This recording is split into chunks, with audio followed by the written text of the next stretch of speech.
الله وبركاته. الفاتحة على نية أن الله يغفر ذنوبنا ويستر عيوبنا ويكشف كروبنا ويشفي مرضانا ويرحم موتانا ويقضي جميع حاجاتنا الدنيوية والأخروية حسية معنوية ظاهرة وباطنة بجاه سيدنا ومولانا محمد صلى الله عليه وسلم خير البرية حاجة الدنيا بالميسرة وحاجة الآخرة بالمغفرة. سوسن إلى سيدنا محمد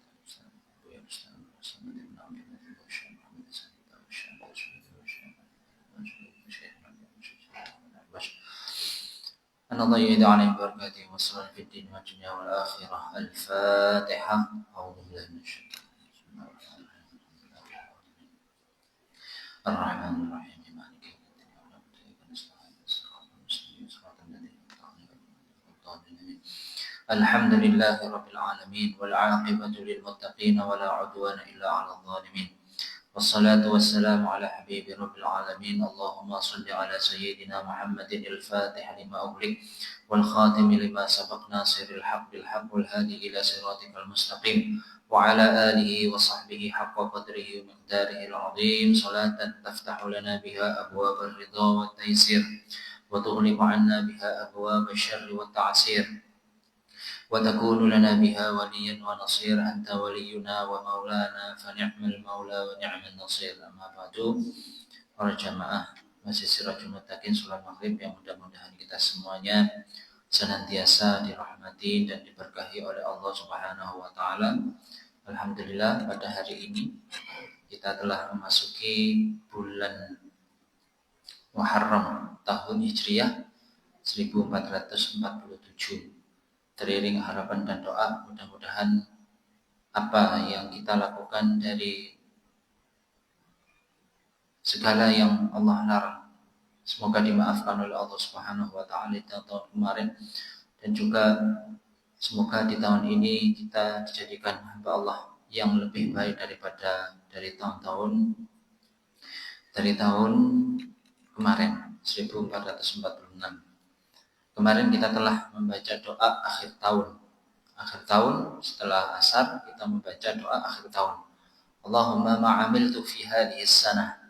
Ya Allah, apa yang aku lakukan di tahun ini, mimma nahaitani anhu, dari segala yang engkau larang, falam atub minhu, kemudian saya belum sempat bertobat ya Allah. Padahal kita sudah diberikan waktu yang sangat panjang sekali, 360 hari, 1 tahun.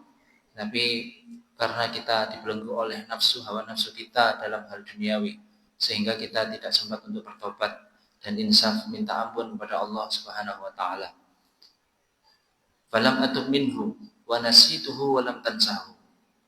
Bahkan di antara kita, apa yang kita lakukan, dosa-dosa kita itu lupa, tapi Allah Subhanahu wa taala tidak lupa. Wa nasituhu falam tansahu ba'da qudratika ala uqubati. Allah Ta'ala itu padahal mampu untuk menghukum kita dalam hal-hal yang kita lakukan dari larangan Allah. Allah itu maha mampu, tapi Allah maha lembut. Kita diberikan waktu untuk bertaubat kepada Allah Subhanahu wa taala. Ya. Kemudian doa itu kita baca, diriwayatkan kata ulama, qala syaitan. Setelah kita baca doa akhir tahun kemarin, 3 kali, kita baca 3 kali, karena memang anjurannya seperti itu dari guru-guru kami, Habib Al-Misal Al-Idris, dalam satu kitabnya, doa-doa itu ya, itu doa-doa saja, doa istikharah, doa salat duha, doa akhir tahun, doa awal tahun.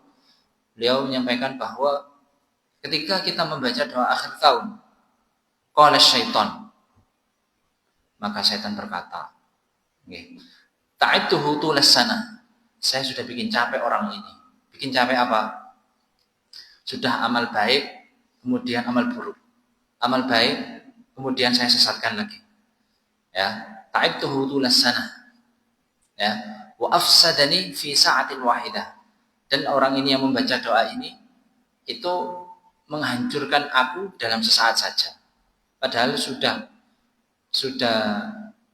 berupaya untuk menyesatkan orang ini ya 360 hari, tapi dalam saat itu Dihancurkan semua usahanya setan tadi dalam saat dengan membaca doa akhir tahun.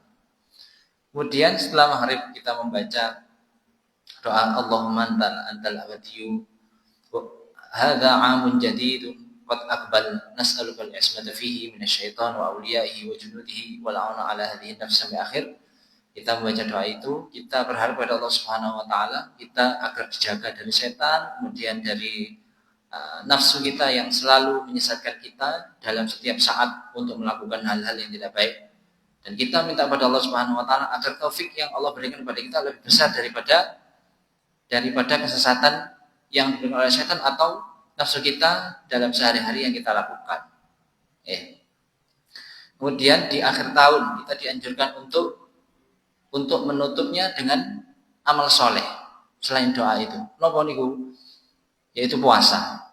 Dianjurkan untuk puasa di akhir bulan Dzulhijjah.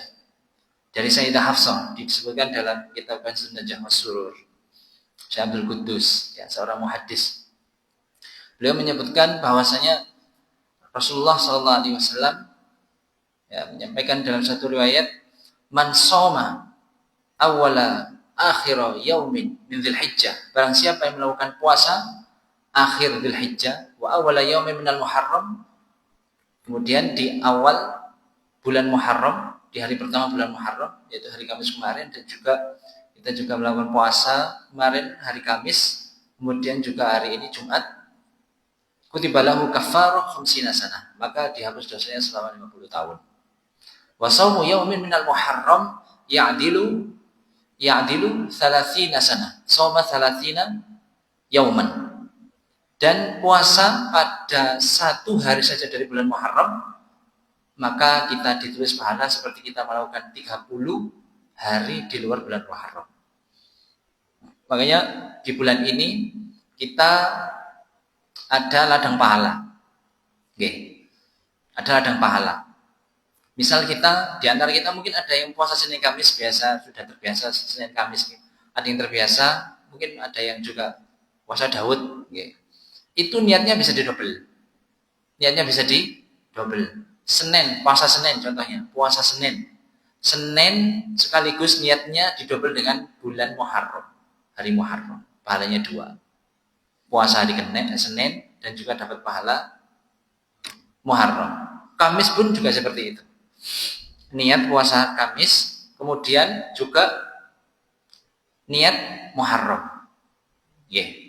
Yang puasa Daud monggo dilanjutkan.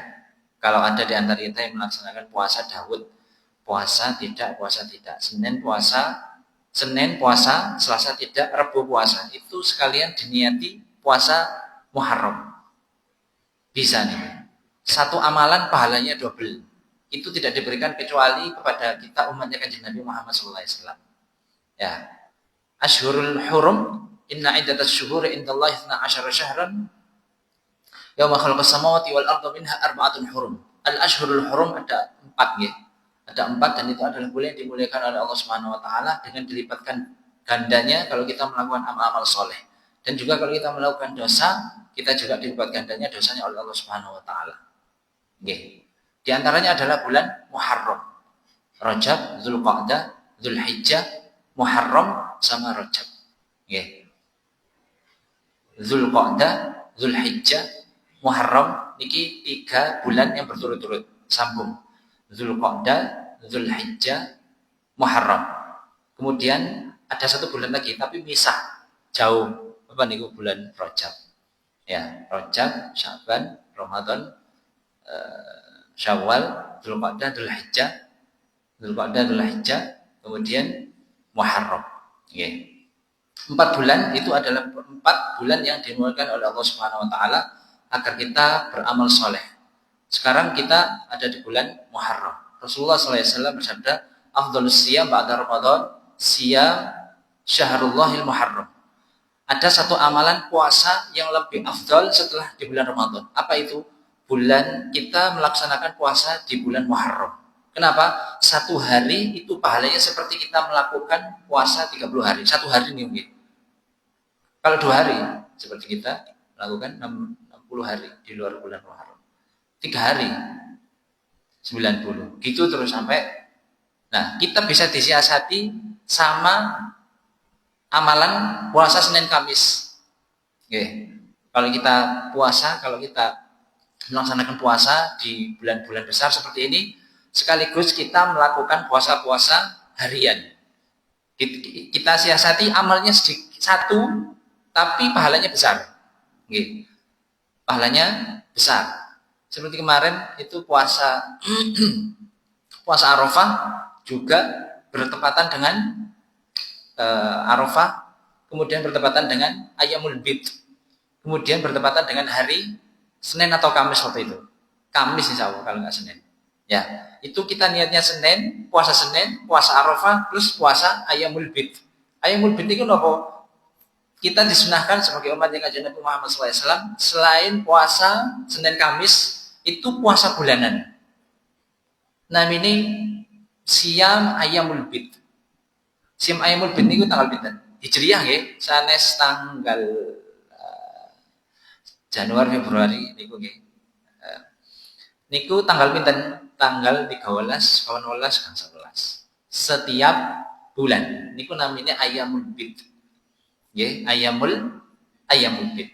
Niku disunahkan. Kalau kita pas puasa Senin Kamis kok bertepatan dengan salah satu dari 3 itu, kita niati puasa Ayyamul Bid. Kemarin itu pas bertepatan hari Arafah, hari Senin plus dengan hari Ayyamul Bid. Jadi kita dapat 3 pahala, amalannya 1. Itu keistimewaan umat Kanjeng Nabi Muhammad SAW. Nah di bulan ini, di bulan Muharram, kita disunahkan untuk melaksanakan puasa di antara amal soleh.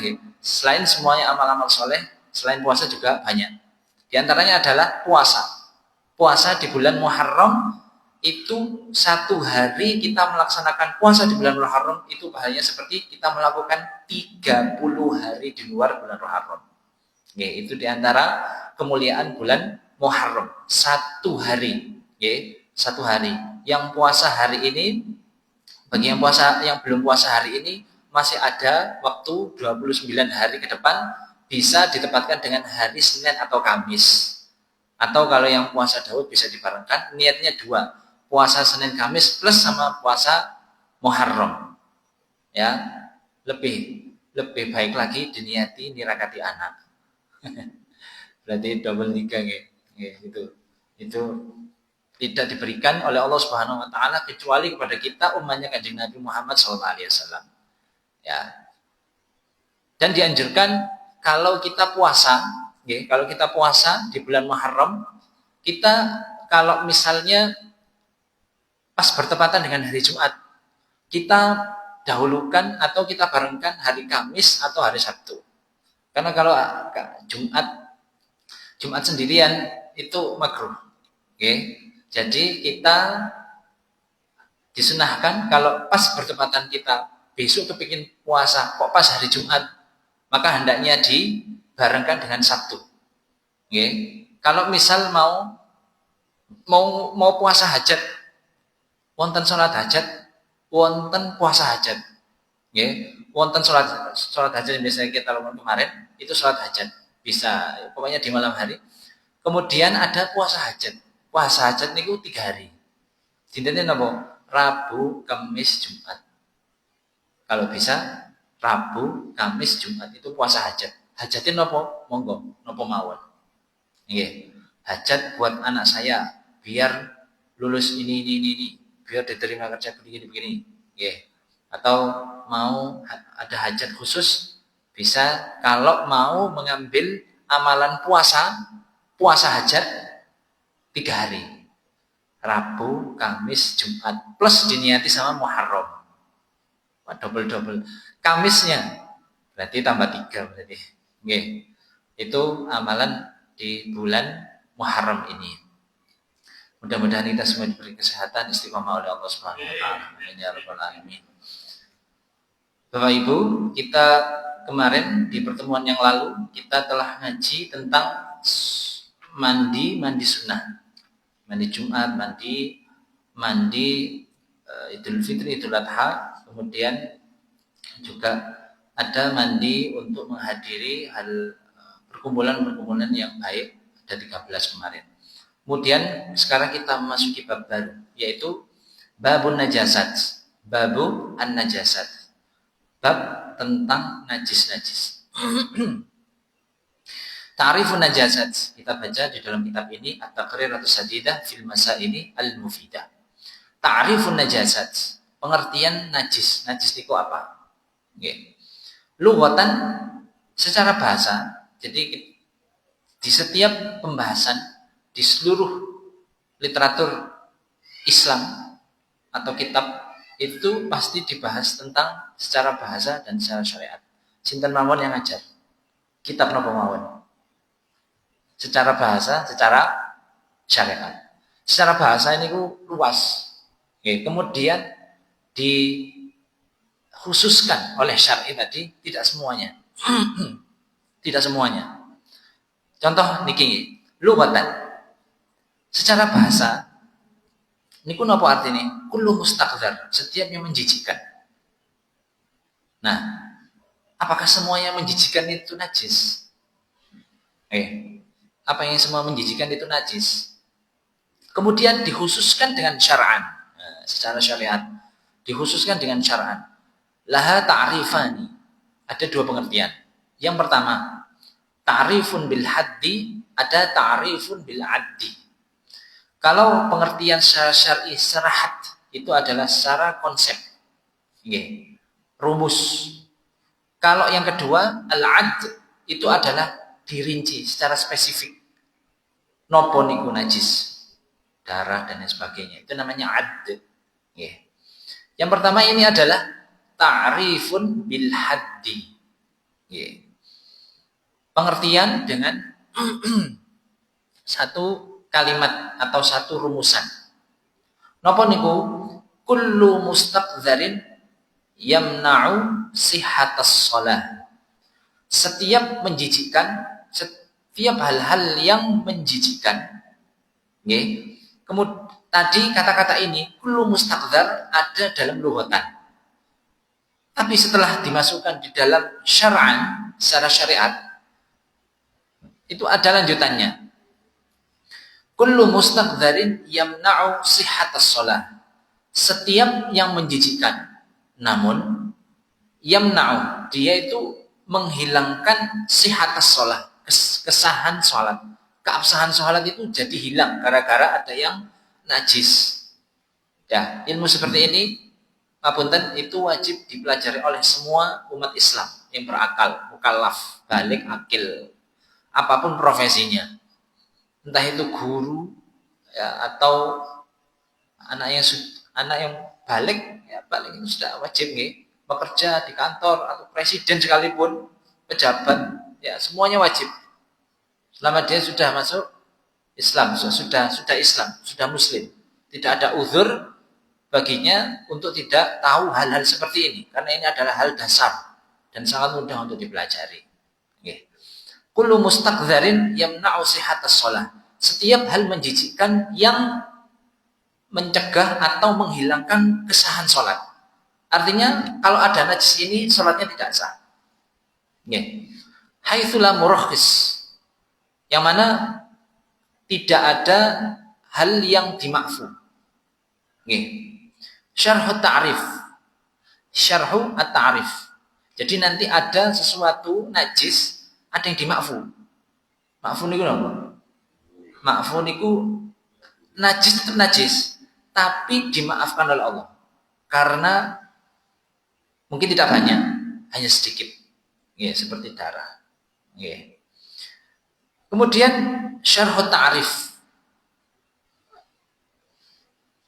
Keterangan ini diperjelas lagi oleh pengarangnya, Sayyid Ahmad Al-Kaf. Yamna'u sihhatas shalah. Kan tadi pengertiannya adalah kullu mustaqdzarin, setiap yang menjijikkan, yamna'u sihhatas shalah, yang menghilangkan kesahan salat. Apa artinya yamna'u sihhatas shalah? Yamna'u sihhatas shalah kharaja bihi al-mustaqdzar alladzi la yamna'u sihhatas shalah. Dari kata-kata yang menghilangkan kesahan salat, setiap menjijikkan yang menghilangkan kesahan salat. Menghilangkan kesahan salat ada sesuatu yang menjijikkan tapi sholatnya tetap sah. Sholatnya tetap sah. Kharaja bihi al-mustaqdar. Ada sesuatu yang menjijikkan, kotor, alladzi la yamna'u sihhatas shalah, yang tidak menghilangkan keabsahan sholat. Artinya sholatnya tetap sah. Seperti apa? Kalbu soqi, seperti ludah. Ludah itu jijikkan, tapi tidak najis. Ya, tidak najis. Ya, tidak najis. Wal mukhat, ingus, apa ini, umbel ya.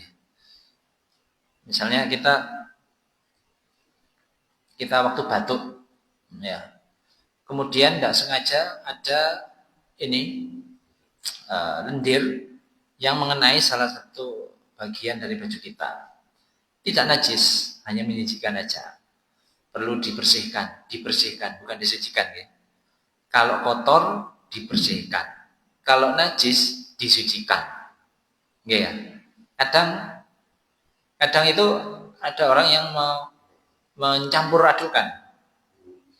Bersih sama suci itu sama. Ya. Misalnya ada baju habis dicuci, kemudian dipakai terus 1, 2 hari, 3 hari, 4 hari, 5 hari, sampai berminggu ya. Sampai 2 minggu misalnya, enggak ganti-ganti bolotnya sampai tebel nih bolotnya. Ya. Tapi enggak pernah kena percikan darah, enggak kena percikan kencing, enggak kena kotoran hewan, enggak. Ya wis, dia pakai, ya pakai terus, kotor ya, kotor. Apakah kalau dia pakai terus itu terus sampai walaupun sampai warnanya berubah coklat gitu ya, banyak kotorannya, apakah sholatnya tidak sah? Tetap sah. Tapi yo ndak, an-nadzafatu minal iman, ya, an-nadzafatu minal iman, tidak an-nadzafatu minal iman, tapi sholatnya tetap sah. Kalau bicara sah ndak sahnya tetap sah, tapi tidak an-nadzafatu minal iman. Kok sampai 1 minggu 2 minggu ya pakaian ya pakaian sholat lagi. Nah itu makanya dianjurkan untuk tetap memperhatikan kesucian dan kebersihan dua-duanya. Itu adalah ciri orang mukmin muslim yang sempurna. Bersih ya, suci ya, menjauhi najis ya, menjauhi kotoran, itu adalah muslim yang sempurna. Tidak hanya menjauhi najis dan memperhatikan suci, tapi juga kebersihan dan juga biar tidak kotor. Biar tidak kotor. Kemudian kalbu soqi wal mukhati. Ini hanya contoh saja, hanya contoh saja. Seperti ludah dan juga ingus. Di antaranya juga adalah keringat. Keringat itu najis apa kotor? Kotor, buatan najis. Seperti contoh kami tadi.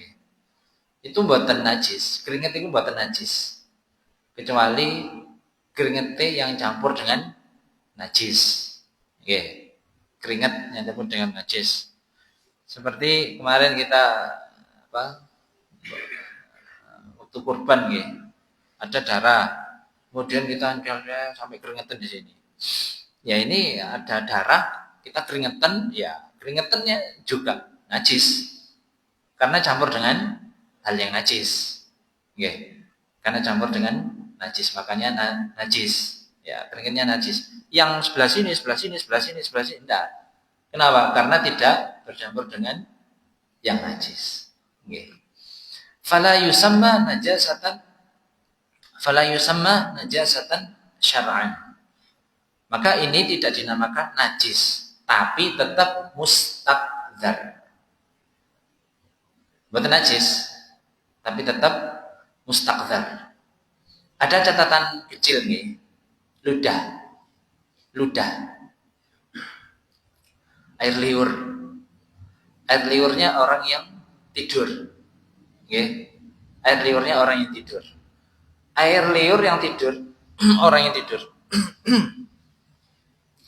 Itu kalau keluarnya dari atas, dari sini, ya sini, pokoknya sini.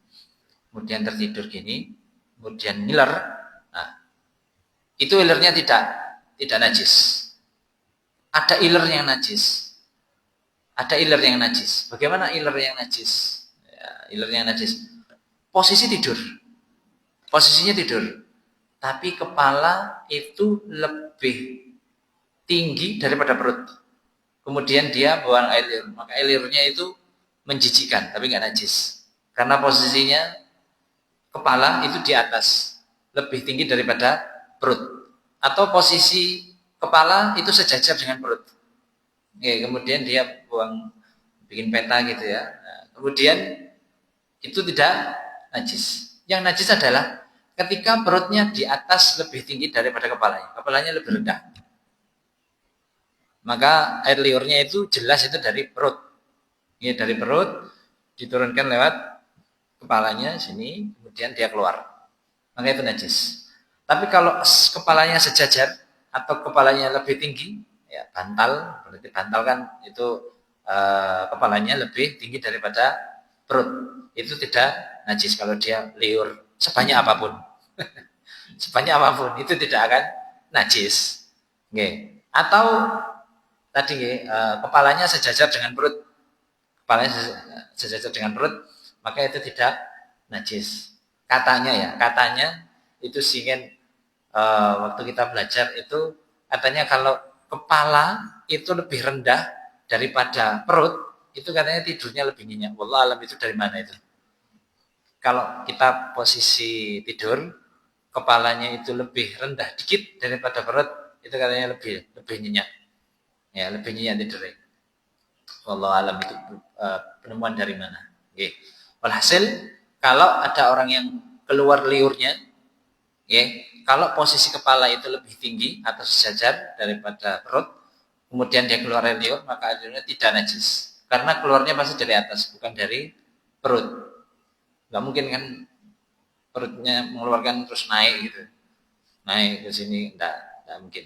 Tapi kalau posisinya ini ke bawah, itu lebih di bawah daripada perut, maka itu dipastikan air liurnya itu dari perut. Kalau dari perut itu sudah najis. Sebagaimana nanti najis yang akan kita bahas di yang al-ad, yang secara disebutkan secara spesifik. Haitsula murakhis, di pengertian tadi setiap menjijikkan yang menghilangkan kesahan sholat, yang menghilangkan kesahan sholat. Haitsula murakhis, di pengertian atas tadi itu yang tidak dimaafkan, ya, najis yang tidak dimaafkan, maka itu membatalkan sholat. Apakah ada yang dimaafkan? Ada. Haitsula murakhis, yang tidak dimaafkan. Artinya apa? Ai haitsula mujawwiz. Najis tersebut itu tidak dimaafkan najisnya. Kharaja bihi al-ma'fuwat. Hal-hal yang dimaafkan itu walaupun terkena najisnya kepada salah satu tempat sholat atau pakaian seorang, maka dia tetap dimaafkan. Silahkan dilanjutkan sholatnya. Seperti nopo? Niki wonten kitab namanya Al-Ma'fuwat. Sama enten nggih kitabe. Niku dibahas ma'fu mawon.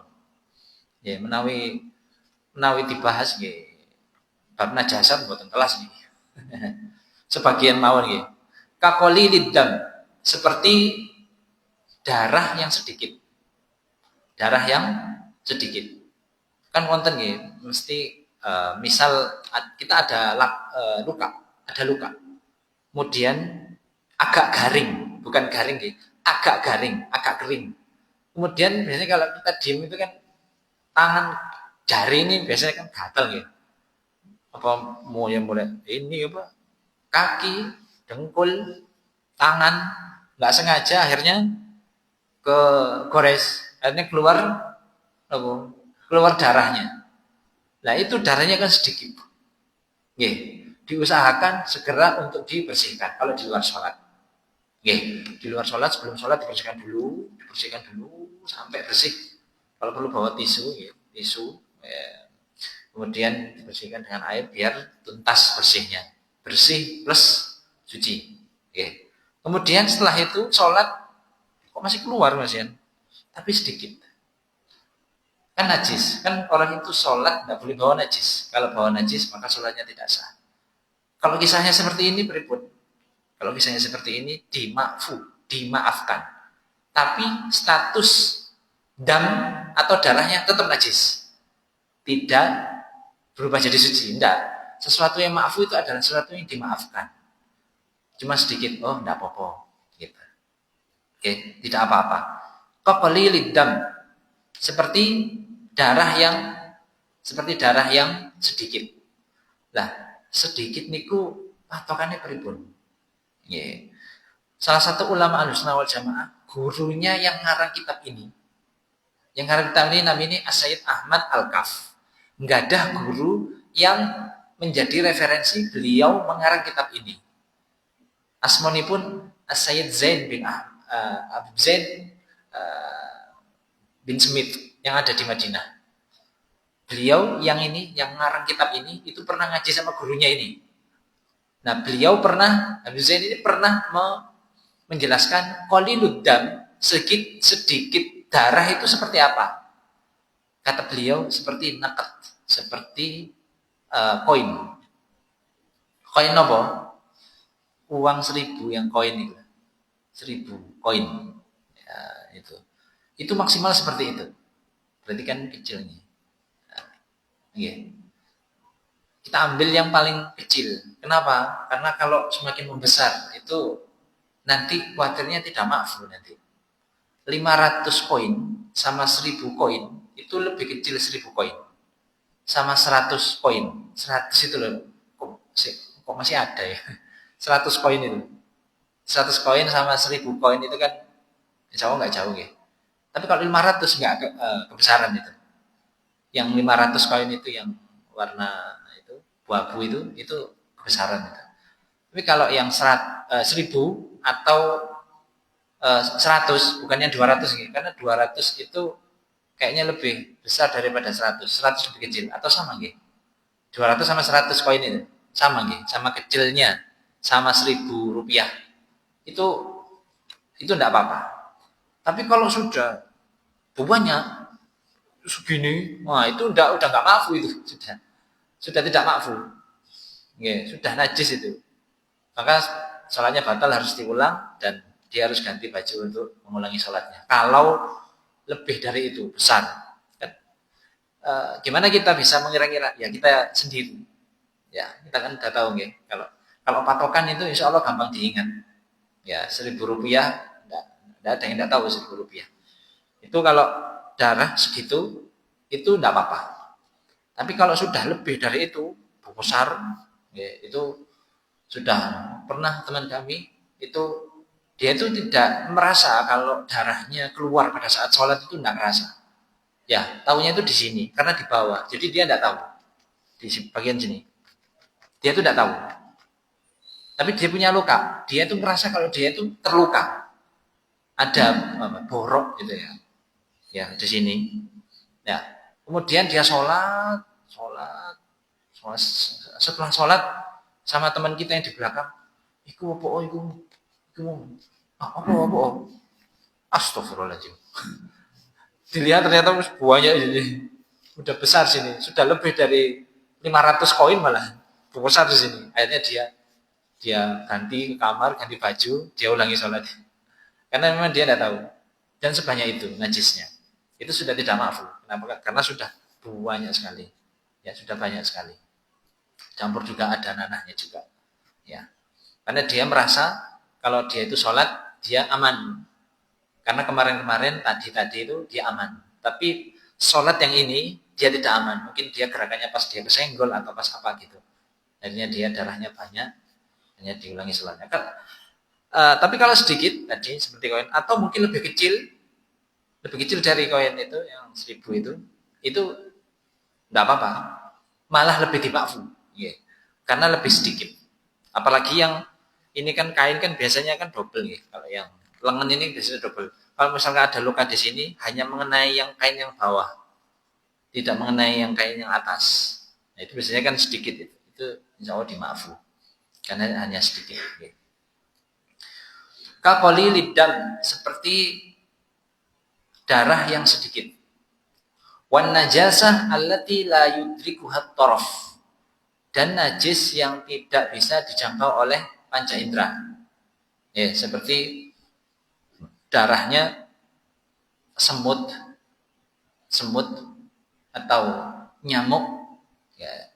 Itu kan kalau diginikan, kalau di nyamuk gini, itu kan kadang keluar darahnya, kadang enggak. Ya. Yang keluar darahnya itu sedikit, itu malah lebih dimakfu. Fasyari'u rakhasa fiha. Syari' Allah Subhanahu wa taala dan Rasulullah SAW itu menrukhsah, memakfu, memaafkan. Okay? Tapi tidak merubah status dari benda najis tadi. Darah sedikit berubah menjadi suci, tidak. Tetap najis, cuman dimaafkan. Batasannya tadi itu kita merujuk pada ulama kita yang ahli fikih. Ya, beliau itu gurunya beliau ini yang ngarang kitab ini, itu tidak lebih dari uang koin yang 1.000. Tidak lebih dari itu. Kalau lebih dari itu ya kita kira-kira aja. Kalau sudah lebih dari itu maka sudah najis, sudah najis, harus ganti baju. Ta'rifun bil addi. Nah, kalau tadi pengertian syar'i dengan satu kaidah. Setiap yang menjijikkan kemudian menghilangkan kesahan sholat, ada menjijikkan yang tidak menghilangkan kesahan sholat tetap sah. Seperti apa? Kalau pakaian kena ludah atau ingus atau keringat, itu kotor, menjijikkan, tapi tidak najis. Kemudian ada yang dimakfu, seperti darah yang sedikit, seperti darah yang sedikit, patokannya seperti tadi di koin itu. Kemudian ta'rifun bil addi. Sekarang pengertian secara spesifik. Kama qala sahibu Sufati Zubat. Jadi ada kitab matan, seperti Alfiyah. Alfiyah ini kan nahwu, nahwu sorof. Tapi ada Alfiyah tapi dalam fikih, namine Zubat. Itu kalau ditarim itu harus hafal nih, harus dihafalkan. Al-muskirul ma'i' wal khinziru wal kalbu ma' far'aihima was-suru wa maitatun ma'al 'idhami wasy'aru sufila makulatun wala bashar wa damu wal qai'u wa kullu ma dhahar min as-sabilaini siwa aslil bashar. Niku sing pas napa sadurunge pelajaran mesti baca ini. Al-muskirul ma'i'u, yang najis adalah al-muskiru, sesuatu yang memabukkan. Al-ma'i'u, cair. Sesuatu yang memabukkan tapi cair. Itu najis. Ya, terus memabukkan najis kan ya. Ya alkohol niku sudah memabukkan, cair. Cair. Walaupun setelah itu dibekukan. Minum nih gula. Waliyatubillah, naudzubillah. Sekarang sudah legal ya. Ya Allah. Semua kita dijaga oleh Allah. Itu minuman-minuman di kafe-kafe banyak itu, sebagian kafe itu. Nah, itu harus dihindari, dihindari betul. Ya. Kemudian kalau misal itu adalah cair yang memabukkan. Bukan memabukkan. Bahkan ada kami dikabari oleh salah seorang teman, itu ada yang alkohol yang kita tidak bisa bedakan itu air putih atau alkohol. Air putih di botol, cuman ada mereknya gitu. Kalau dituangkan di air di gelas, itu tidak bisa bedakan orang. Air putih apa? Apa alkohol? Itu najis plus apa? Haram. Okay. Jadi al-muskir yang memabukkan plus yang cair. Walaupun setelah itu dibekukan. Alkohol diolah biar itu beku. Ya, biar beku. Itu tetap najis. Kalau beku tadi asalnya dari cair, kemudian dia dibawa di kesak gini, maka sholatnya tidak sah, batal. Kenapa? Karena najis. Okay. Sesuatu yang memabukkan yang cair, al-ma'iyah, cair. Nah, kalau yang tidak cair, yang beku, sabu-sabu, narkoba, itu kan tidak cair ya. Maka itu tidak najis. Okay? Tidak najis. Walaupun setelah itu dicairkan. Ya. Pun sementara beda nih. Al-muskir, sesuatu yang memabukkan, al-ma'i yang cair. Asalnya cair. Kemudian setelah itu dibekukan, dia tetap najis. Kalau misalkan sabu-sabu atau narkoba, itu kan benda itu nih, bukan cair. Kemudian dicairkan. Walaupun dicairkan tidak najis, tapi dibawa di sholat, yo tidak najis, tetap sah sholatnya, tapi nggak barokah. Oh, sholat nggak narkoba, bawa sabu-sabu, tidak najis, tapi tetap haram. Dua-duanya haram. Bedanya adalah di najis. Kalau ini ya minuman itu najis plus haram. Kalau yang sabu-sabu sama narkoba itu apa? Tidak najis, tapi tetap haram. Tidak boleh. Karena tetap itu dan semacamnya itu adalah menghilangkan akal seseorang. Wal khinziru. Wal khinziru. Kemudian selanjutnya, jadi pertama adalah alkohol. Alkohol. Yang kedua adalah al khinziru, babi najis. Wal kalbu nih ngomong. Anjing. Sanes kalbu kan bahasa Indonesia nggih. Kalbu bahasa Indonesia ini kok hati nggih. Al kalbu ini bahasa Arab. Artinya adalah anjing. Ma'far'aihima, dan juga anaknya. Walaupun kloning. Anjing misal nikah dengan kambing. Kambing kan halal. Nikah kemudian anaknya persis mbek kambing.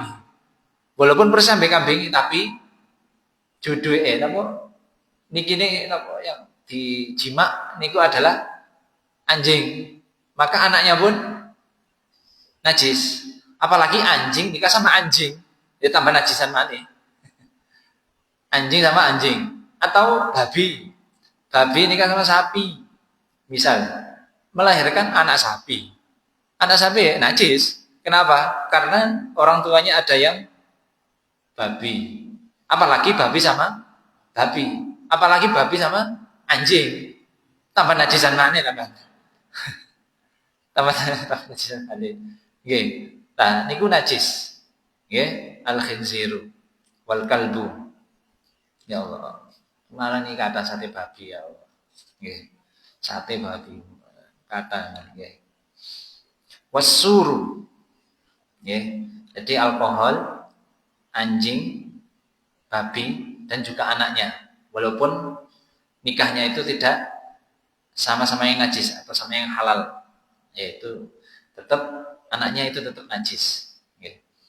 Wasur, dan ini najis ini tidak bisa disucikan. Afwan, najisnya cara mensucikannya itu ribet. Babi sama anjing, ya apa cara mensucikannya? Dan salah satunya harus basah ya. Misal bulu kali Pakaian kita ngutik ngeten mboten najis.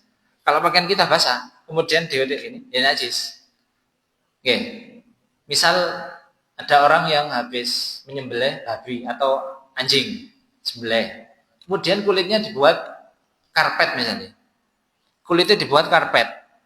Kulitnya itu. Bulunya itu juga najis. Maka ketika ada orang muslim main ke temannya yang Kristen, ya, kemudian saya nunut wudhu ya. Oh ya, monggo silakan. Kemudian wudhu, nginjek tadi karpetnya dari babi atau anjing tadi. Sudah wis najis sudah. Najis mughalladhah. Cara mensucikannya gimana? Debu 7 kali, okay. 7 kali dengan air dan juga dengan debu, okay. Dengan debu 7 kali. Wasuru, kemudian 3 lagi, 4 alkohol, babi, anjing, kemudian anaknya juga dihitung ini. Wasuru, dan juga wadahnya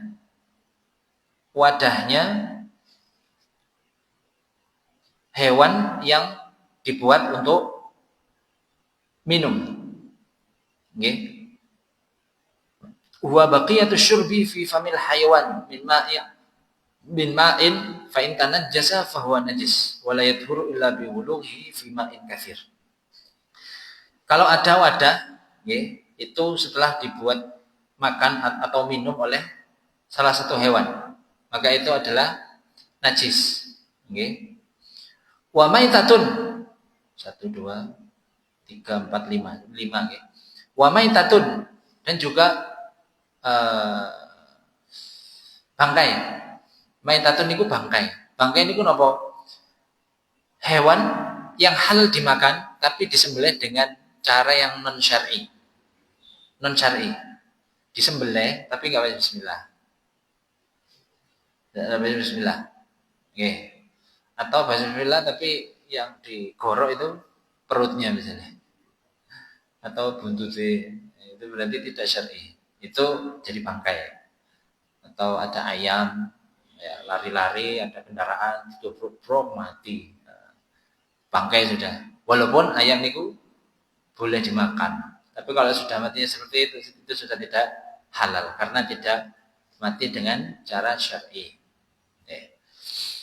Dan juga ataupun disembelih dengan cara syar'i tapi hewan yang tidak diizinkan oleh syariat untuk dimakan. Ya, itu juga maitah. Ma'al 'idhabi wasy'ar, dan rambutnya tadi itu yang seperti anjing atau babi tadi. Wasufila ma'kulatun walal bashar wadamu, dan juga darah, nanah, dan wa kullu ma dhahar minas sabilaini siwa asul bashar, dan setiap yang keluar dari 2 jalan, dari depan atau belakang, dari manusia ataupun hewan, itu semuanya najis. Siwa aslul bashar, kecuali mani. Kalau mani itu tetap suci, ya, mani itu tetap suci. Selain itu najis, yang keluar dari 2 jalan, baik dari hewan ataupun dari manusia, itu tetap najis. Apapun yang keluar, yang jarang keluar atau yang sering keluar, itu tetap semuanya adalah najis. Ya, nanti insya Allah kita akan bahas ada najis muwalla atau ada najis mukhaffafah, ada najis mutawassithah. Wallahu a'lam bishawab. Al-Fatihah. A'udzubillahi minasyaitonir rajim. Bismillahirrahmanirrahim. Subhanakallahumma wa bihamdika asyhadu an la ilaha illa anta astaghfiruka wa atubu ilaik. Ngapunten ingkang kathah. Assalamualaikum warahmatullahi wabarakatuh.